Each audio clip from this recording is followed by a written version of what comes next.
We'll start with Bradley Beal trade to the Suns for Chris Paul and more.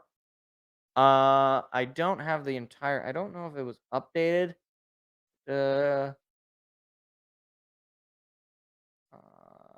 wonder if it has an update at the very bottom. I wish I had like the actual. Hmm. Well, whatever. I don't have the actual thing because it involves a few players that I just don't know or care about. Uh, oh come on, you didn't get the. How did you not get him there?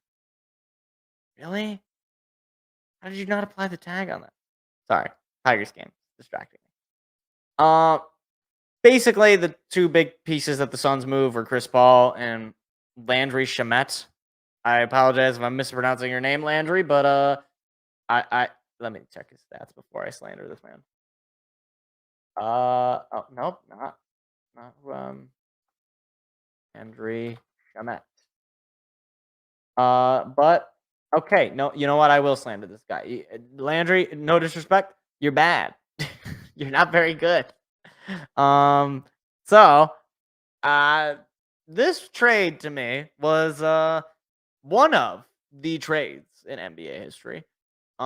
It was, in my opinion, a lose lose because the Suns, who seem to still believe that they can win with the core of Devin Booker and Kevin Durant and DeAndre Ayton, they figure let's go out and buy. Let's go out and get Bradley Beal, who, well, up his stats. Bradley Beal. Bradley Beal is a decent player. He's a good player. I'm not. I'll go as far as say he's a good player. He's a good player. Okay, 23 points last year. 3 boards, 5 assists, but hasn't had an All Star since 2020, 2021. If you value that in any meaningful way. And the Wizards basically gave him to you for a bag of peanuts. That's how they felt about him. And obviously his contract situation was just weird with the no trade clause, and he was only going to one team, or he was only going to be traded to a contender because he didn't, because there's no trade clause, he was able to veto any trade, that he didn't like. And I don't know what they were thinking and giving him a no trade clause. I don't know what their mindset was, but apparently they thought it was a pretty good idea. And the Suns, I guess, technically won this trade in some sense.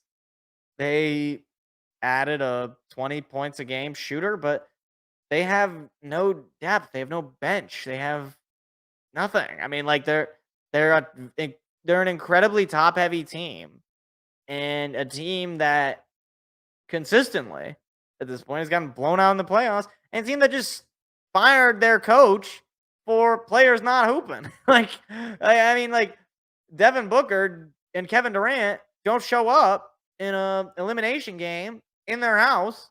That's that's Monty's fault. I mean, maybe tangentially because he's the coach, he's supposed to prepare his players to play, but you got rid of the most respectable player on the team in this trade, and Chris Paul, and he's probably obviously not going to stay with Washington. Unless by an act of God they decide to sign him, and so I mean I guess you trade Paul, you got something. Well, you got more than something. You got a player in Bradley Beal, and the Wizards, they really got screwed here because they get basically nothing. They get a couple of second rounders and Chandri Lamette or whatever his name. What was this guy's name? Landry Shamet? Did I pull a like? Yeah, Landry. I called him Chandri Lamette, and it's Landry Shamet is this guy's name. Like, I don't really. I get it. You were going to move him. Like there's no reason to keep him along, but I I just, for all these years, Bradley Beal was rumored to be traded, and to see him finally get traded, and this is the trade. It is underwhelming.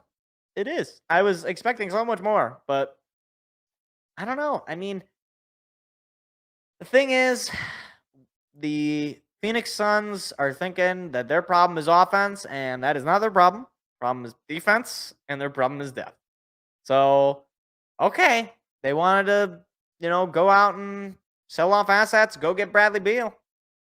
All right, see if it works out. Don't think it will, but okay. Kevin Durant wanted to bring Bradley Beal in, and this guy is known for, his ability to assemble super teams that work out in the end. Oh, wait, it's Kevin Durant. It's never worked out for this guy. He had how many years with OKC with Harden, Westbrook, and blew that. Then he went over to Golden State, managed to win a couple of championships there because that team was absolutely loaded. It would have been by an act of God that he would not have been able to win there. Then he goes over to Brooklyn after getting, shoot out by Draymond Green and company. And he assembles his own super team with James Harden, his old teammate, and Kyrie Irving, and they poop the bed there. And then he gets traded to Phoenix, and he poops the bed there. And it's like, okay, all right. They want to run the Matt Ishbia and the Suns. They want to ride on the Kevin Durant train. Okay, fine, ride the Kevin Durant train. It's quite the ride. I don't know if you're not going to be able to get off early. I'll just let you know now. So, yeah, we will see. But at the moment, I look at this trade and I'm like, I feel like both these teams are going to regret this trade. Probably less so the Suns, just because Bradley Beal is still a pretty good player. But they're just not going to move on. Like, they're just going to be basically where they were, right? Like, they're not going to be so improved. They're not going to be so much worse, but the Wizards obviously lose out because they have to trade the franchise face for basically nothing. And I guess maybe they could make something with. I mean, this is Chris Paul. I don't know if you trade. I don't even know if they can trade him because he's just going to sign somewhere, and I don't know how that would work. So you basically just you can say that Chris Paul was a Wizard for about a time. Maybe you want to be really stupid. You sign Chris Paul. Now he's never gonna accept your money unless you overpay him, and nobody would be stupid enough to pay a guy like I don't know, pay a guy who is like closer to 40 than he is to 20, like 5 years. Now of course he would take the money because what? Sure, you want to give me 5 years for $8 million a year or something stupid? Yeah, sure, why not? Like, yeah, I'll take it, I guess. You guys want to do that? That's very generous of you.